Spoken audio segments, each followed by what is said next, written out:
नमस्कार। IIT Bombay IIT Bombay में जो प्रोग्राम हुआ था काफ़ी टाइम पहले हमने आपको दिखाया था, उस पे डिस्कशन भी किया था, जिसमें सीता माता के बारे में और भगवान राम के बारे में बहुत सारी बातें बोली गई थी। प्रोग्राम का नाम था राहोवन। अब नाम भी ऐसा ही था कि बार-बार नहीं समझाया था। लेकिन ये एक प्ले था जो उनके फेस्टिवल में बच्चों ने किया था। आईआईटी ने बच्चों पे 1,20,000 की पेनल्टी लगा दी। ठीक है, बच्चे स्टूडेंट्स हैं, आईआईटी के स्टूडेंट्स हैं, नौकरी पे जाएँगे तो वैसे ही लाखों की नौकरी करेंगे, लेकिन इस समय तो उनकी फैमिली वाले भरेंगे इसको। बच्चों ने क्या किया? गलती बच्चों की, एक तो कोई सुपरविज़न नहीं थी, सुपरविज़न होती कोई एक प्रोफ़ेसर को इस काम में लगाया जाता कि बच्चे क्या कर रहे हैं, उनका प्ले आप पहले देख लीजिए। अगर ऐसा हुआ होता, तो ये काम ही नहीं होता। पहले तो उनको अलाउ किया गया, अलाउ करने के बाद बच्चों पे पेनल्टी लगाई गई। हालाँकि ये भी मैं मानता हूँ कि ब्लास्फेमी नहीं होनी चाहिए किसी भी स्कूल में या किसी भी कॉलेज में।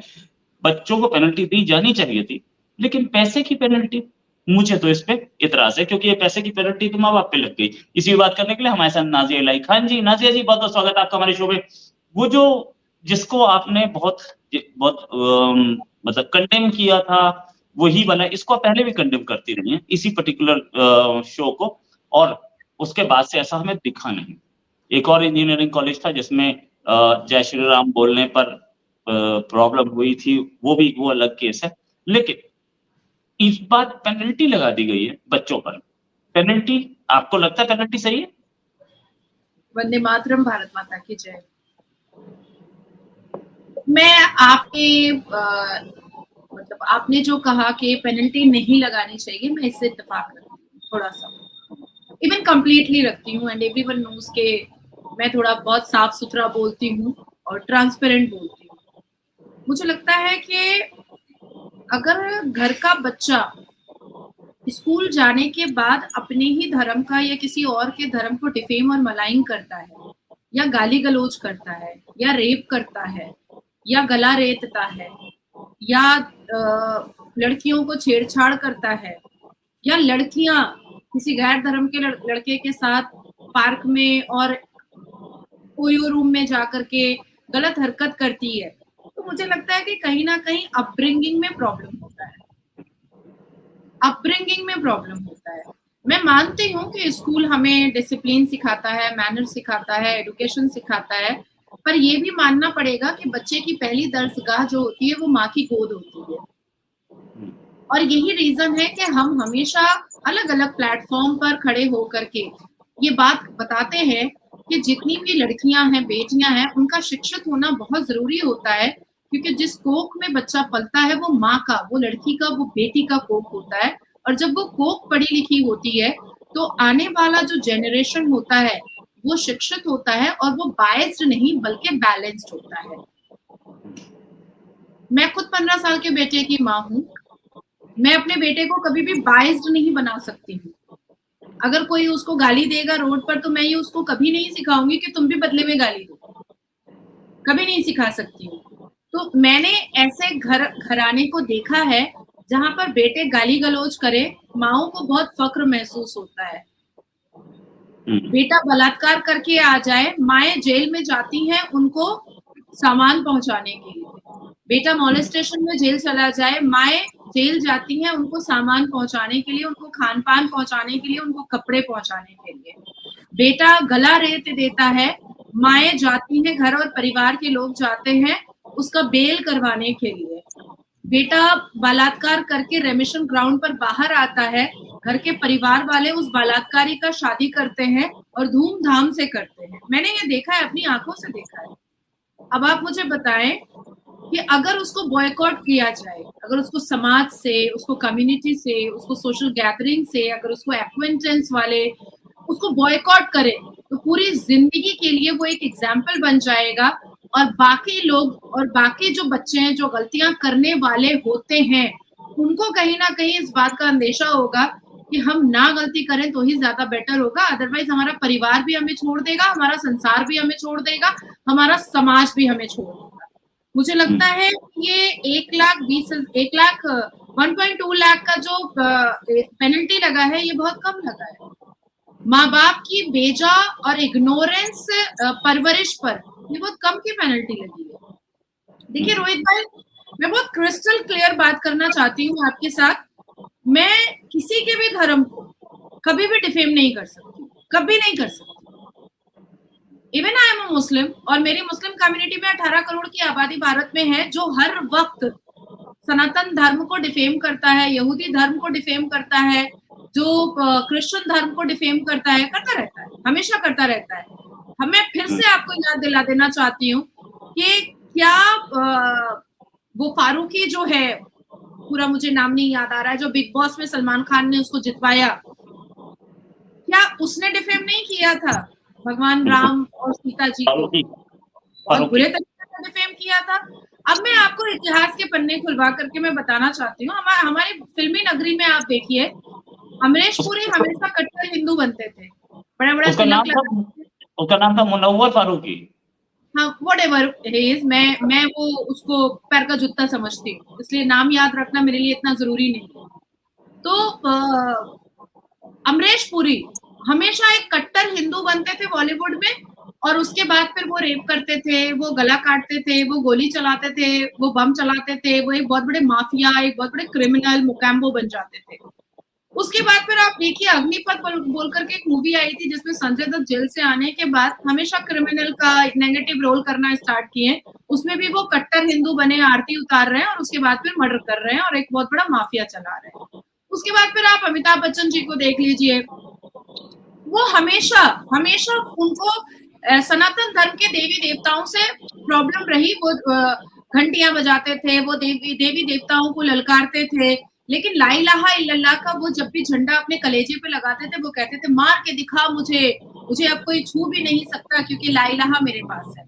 मुझे किसी भी धर्म या मजहब से कोई आपत्ति नहीं है, क्रिश्चियन अपना धर्म पालन करे, हिंदू अपना धर्म पालन करे, मुसलमान अपना धर्म पालन करे, सब कुछ अपना अपना कर सकते हैं, लेकिन मैं अपने वॉइस को रेज करूंगी और वोकल करूंगी जब कोई 52 साल का आदमी 6 साल की बच्ची में औरत देखेगा और उससे शादी करेगा, मैं वॉइस रेज करूंगी। जब कोई मर्द 4-4 बीवियां अपने बिस्तर पर रखेगा, मैं वॉइस रेज करूंगी। जब कोई बलात्कारी रेमिशन ग्राउंड पर बाहर आएगा और उसके बाद फिर शादी करेगा धूमधाम से, और उसकी शादी में मौलवी मुल्ला और मुसलमान बहनें तैयार होकर के सच सवर करके वो बलात्कारी की शादी में जाएंगी, तो मैं तो वॉइस रेज करूंगी, हर हाल में करूंगी। देखिए, हो सकता है बहुत से लोगों को मेरी बात बुरी लग सकती है, लेकिन मुझे ऐसा लगता है कि अगर ये वाकई में स्टूडेंट्स हैं, और वाकई में ये IIT के स्टूडेंट्स हैं, और वाकई में ये पढ़ करके शिक्षित हो करके देश का भला करना चाहते हैं, और देश के साथ साथ अपना भी भला करना चाहते हैं, अपने परिवार का भी भला करना चाहते हैं, तो मुझे लगता है कि धर्मों को आघात पहुंचाने की तो जरूरत नहीं थी। क्रिएटिविटी, आर्ट, कल्चर, ये सारी चीजें भारत के युवाओं के अंदर और एक पीढ़ी दर पीढ़ी से चला आया है हमारे अंदर।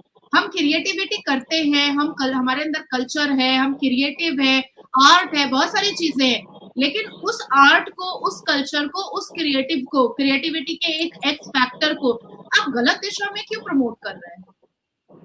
अब यहीं पर 10-12 हिंदू युवा बच्चे एक आर्ट करे कि एक 52 साल का बुढ़ा आदमी एक 6 साल की बच्ची से शादी करके सेक्स कर रहा है, तो तब तो सर तन से जुदा का नारा लग जाएगा, तुरंत लग जाएगा सर तन से जुदा का नारा।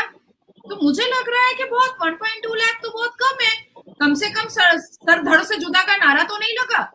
हमारे सनातन धर्म में इतनी सभ्यता, अब इतना मलाइंग, इतना डिफेम होने के बावजूद भी एक पेशेंस अभी भी है, और कानून पर अभी भी भरोसा है, और यूनिवर्सिटी पर, सारी चीजों पर, इंस्टीट्यूट पे अभी भी भरोसा है कि अगर कोई एक वर्ग, अगर कोई एक ग्रुप, अगर कोई एक कम्युनिटी खास करके सनातन धर्म को डिफेम कर रहा है, तो ये लोग कानून पर भरोसा करते हैं, ये लोग इंस्टीट्यूट पे भरोसा करते हैं, ये लोग एडमिनिस्ट्रेशन डिपार्टमेंट पे भरोसा करते हैं। पर ऑन द अदर हैंड आप देखिए कि आप रोहित शर्मा, अगर आप ये कह दें कि आखिरकार नाज़िया आपके यहाँ 6 साल की बच्ची औरत क्यों दिखती है मर्दों को, आप तुरंत सर तक से जुदा का नारा लग जाएगा। तो ये क्रिमिनल, जंगजू और टेररिज्म एक्टिविटीज एटलीस्ट तो हमारे सनातन धर्म में नहीं है, बिल्कुल भी नहीं है। तो मुझे ऐसा लग रहा है कि एडमिनिस्ट्रेशन जो IIT बॉम्बे की यूनिवर्सिटी ने जो एडमिनिस्ट्रेशन ने जो एक निर्णय लिया है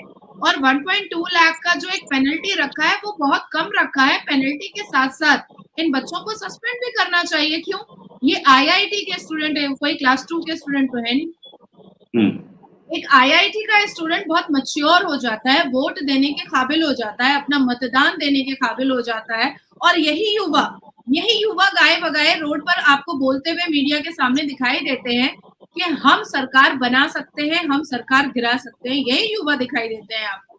आप दिल्ली की सड़कों पे सीपी पे चलिए मेरे साथ, आप बॉम्बे की सड़कों पर आप चलिए, लोखंडवाला वगैरह आप चलिए मेरे साथ, मैं आपको दिखा दूंगी कि यही बच्चे मीडिया को बोलते हैं कि हम सरकार बना भी सकते हैं, हम सरकार गिरा भी सकते हैं। तो जब आपके अंदर इतनी हिम्मत है, आपके अंदर इतनी सूझबूझ, इतनी अकल है कि आप सरकार बना सकते हैं और मतदान करके आप अपने पसंदीदा नेता को चुन सकते हैं अपने लिए, तो आपको इतनी अकल और समझ नहीं है कि आपको धर्मों को आघात नहीं पहुंचाना चाहिए, बिल्कुल नहीं पहुंचाना चाहिए। तो मुझे लगता है कि जो पेनल्टी मिली है वो कम मिली है। 1.2 लाख के पेनल्टी के साथ-साथ इन सारे बच्चों को, इस यूनिवर्सिटी को सस्पेंड करना चाहिए ताकि माँ-बाप को के भी अकल ठिकाने में आए कि घर की सभ्यता, घर की संस्कृति, घर के संस्कार भी बहुत ही महत्वपूर्ण होते हैं, बहुत इम्पोर्टेंट होते हैं, बहुत ही अहमियत का हामिल रखते हैं और जो माएँ इस तरह के लब्बाक बच्चों का परवरिश कर रही हैं, वो माएँ भी सुधरे कि ऐसे लब्बाके हम बच्चों को ना सिखाएं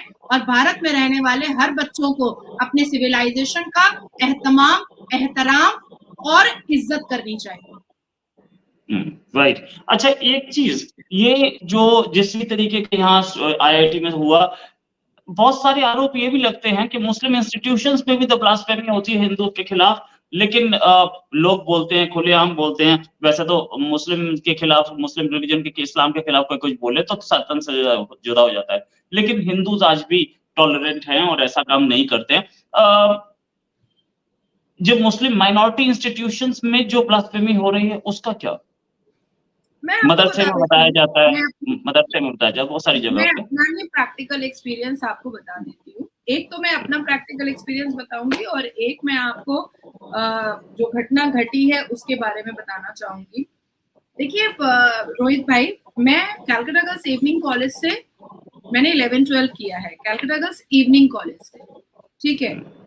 और वहां पर 90% मुसलमान लड़कियां होती थी क्योंकि काफी गरीबी हमने देखी है। तो इवनिंग कॉलेज में क्या होता था कि पैसे बहुत कम लगते थे, फीस बहुत कम लगती थी, इसलिए वहां पर हमने एडमिशन लिया था। मेरी बड़ी बहन भी वहीं से पढ़ी और मैंने भी वहीं से अपना हायर सेकेंडरी कंप्लीट किया।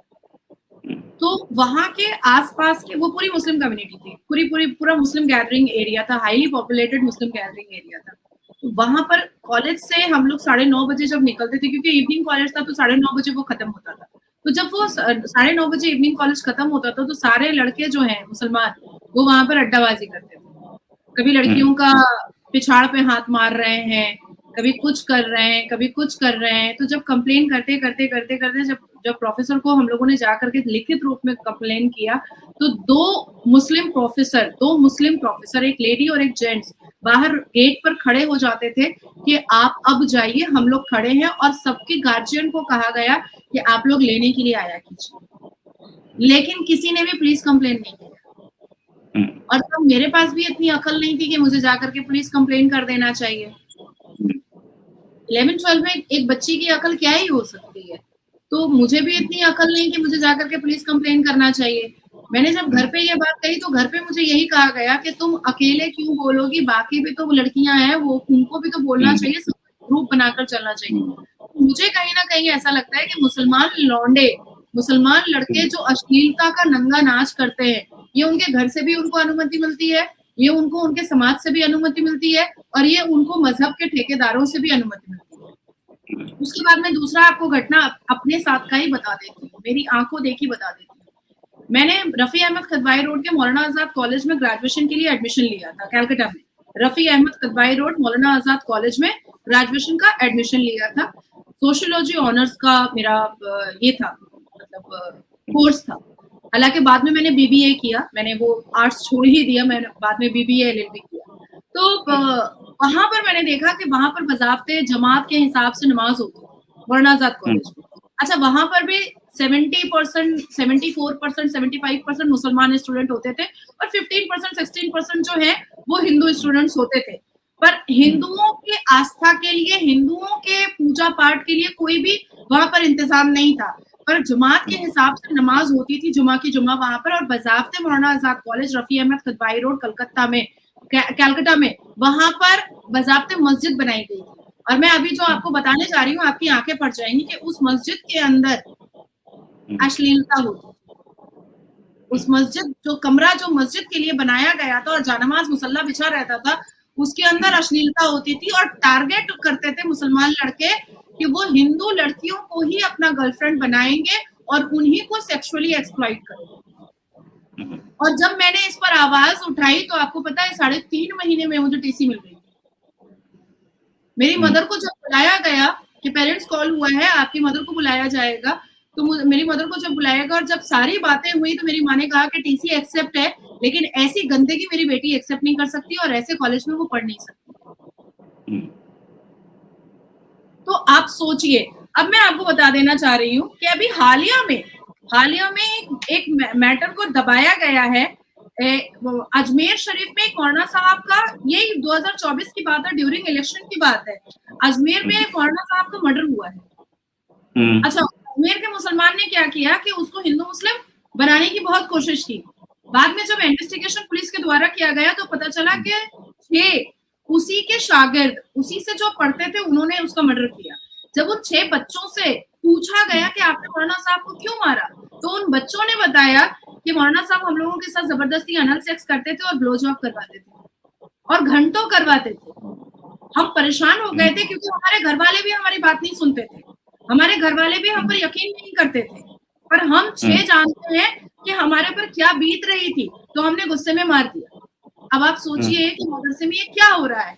उसके बाद फिर मैं आपको बता देना चाहती हूँ अब्दुल हफीज, इसके ऊपर इन्वेस्टिगेशन जो है ये स्टार्ट हुआ है। ये उत्तर प्रदेश यूपी का है। ये इसके ऊपर इन्वेस्टिगेशन स्टार्ट हुआ। ये मैं आपको 15 जून 2024 का रिपोर्ट दे रही हूँ, मात्र 3 दिन पहले का रिपोर्ट दे रही हूँ, ठीक है। ये क्या करते थे, जो बच्चियां आती थी मदरसे में पढ़ने के लिए और जो बच्चे आते थे, वो जब सुसु करने के लिए, वॉशरूम के लिए जब वो जाते थे, तो ये मोहम्मद हफीज साहब बाथरूम में घुस जाते थे और अपने हाथ से सब बच्चों का प्राइवेट पार्ट धोते थे। और वो प्राइवेट पार्ट ऐसा, मतलब जो धोने का तरीका होता है वो भी नहीं, मतलब 15-15 मिनट, 20-20 मिनट, 25-25 मिनट धुलाई करते थे ताकि वो टच करते रहे उसको, प्राइवेट पार्ट्स को। और ये देखिए न्यूज में हाथ में लेकर के बैठे हैं, ये देखिए, ये तो मुझे लगता है कि इनको भी इनके घर से इनकी बीवी और इनकी अम्मा ने बोला होगा, अनुमति दी होगी। देखिए रोहित भाई, बहुत सिंपल है, बहुत सिंपल है। इस क्रोनोलॉजी को समझना बहुत सिंपल है। आज आपके पास अगर कोई 15 साल की 20 साल की बच्ची आएगी ना, आप उसको बच्ची की नजर से देखिएगा। मेरे पास मेरे इंटर्निंग आते हैं, जो इंटर्नशिप के लिए आते हैं, मैं उनको बेटा बोलती हूँ, मैं उनको बच्चा बोलती हूँ, मैं उनको बच्चे की नजर से सिखाती हूँ। मैं उनको छोटा भाई क्या होता है, छोटी बहन क्या होती है, अपने बच्चों जैसे होते हैं। तो अब आज मैं खुद 15 साल के बेटे की माँ हूँ, तो मेरे पास 15 साल का बच्चा आएगा तो वो मेरे बेटे के ही बराबर होगा। लेकिन मुस्लिम कम्युनिटी में ऐसे मर्द हैं जिनके पास 5 साल की बच्ची, 6 साल की बच्ची भी औरत दिखाई देती है और वो 6 साल की बच्ची को भी देख करके सेड्यूस्ड हो जाते हैं। तो ये अपब्रिंगिंग पर डिपेंड करता है, ये कंप्लीटली अपब्रिंगिंग पे डिपेंड करता है। हमारी माँ ने हमें क्या परवरिश दी है, ये बहुत महत्वपूर्ण है। जरूरी नहीं है कि हम सभ्यता संस्कार भी अपने उस यूनिवर्सिटी से और उस स्कूल से, उस कॉलेज से सीखें जहां पर हम पढ़े हैं। आपको मैं ये भी बताती चलूं कि मैंने अपने बचपन में चार्मिंग स्कूल, एक बहुत छोटा सा स्कूल था, वहां से मैंने क्लास 4 किया। उसके बाद फिर मैंने एक ऑर्फेन स्कूल से, जहाँ पर यतीम के बच्चे पढ़ते हैं, फिनेंशियली क्राइसिस की वजह से मैंने उस ऑर्फेन उर्दू स्कूल से मैंने क्लास 10 किया है। लेकिन बाकी की सभ्यता तो मेरी माँ ने मुझे दी ना। बाद में मैंने अंग्रेजी पढ़ी, बाद में मैंने बाकी चीजें पढ़ी, बाद में मैंने अपने आप को ग्रूम किया। लेकिन ये जो सभ्यता मेरे अंदर आई है, ये जो संस्कार मेरे अंदर आया है, ये जो नेचर मेरे अंदर आया है, ये तो मेरी माँ का दिया हुआ है ना। आज मैं इतने कमांड से कहती हूँ कि मैं अरबी जानती हूँ, मैं फारसी जानती हूँ, मैं इंग्लिश जानती हूँ, मैं बंगाली जानती हूँ, मैं किसकी वजह से जानती हूँ? ये मैं अपने माँ के परिश्रम की वजह से जानती हूँ, क्योंकि उन्होंने मुझे बैठ करके समझाया और पढ़ाया। सो आई थिंक इन क्रक्स कि आईआईटी बॉम्बे के यूनिवर्सिटी ने जो 1.2 लाख की पेनल्टी लगाई है, एक तो ये बहुत कम पेनल्टी है, दूसरी कि इन तमाम बच्चों को बिल्कुल सस्पेंड करना चाहिए और ऐसा सस्पेंड करना चाहिए कि इनको किसी भी यूनिवर्सिटी में कोई भी एडमिशन ना मिले, ताकि माँ बाप को समझ में आए कि उनके अंदर क्या कमी रह गई थी अच्छी परवरिश देने के लिए। Right right, thanks a lot Nazia ji, बहुत बढ़िया डिस्कशन रहा और आपके साथ डिस्कशन हमेशा ही बिल्कुल ज्ञानवर्धक होता है। जल्दी एक डिस्कशन और करेंगे, अभी के लिए नमस्कार, धन्यवाद, जय हिंद। मातरम, भारत माता की जय।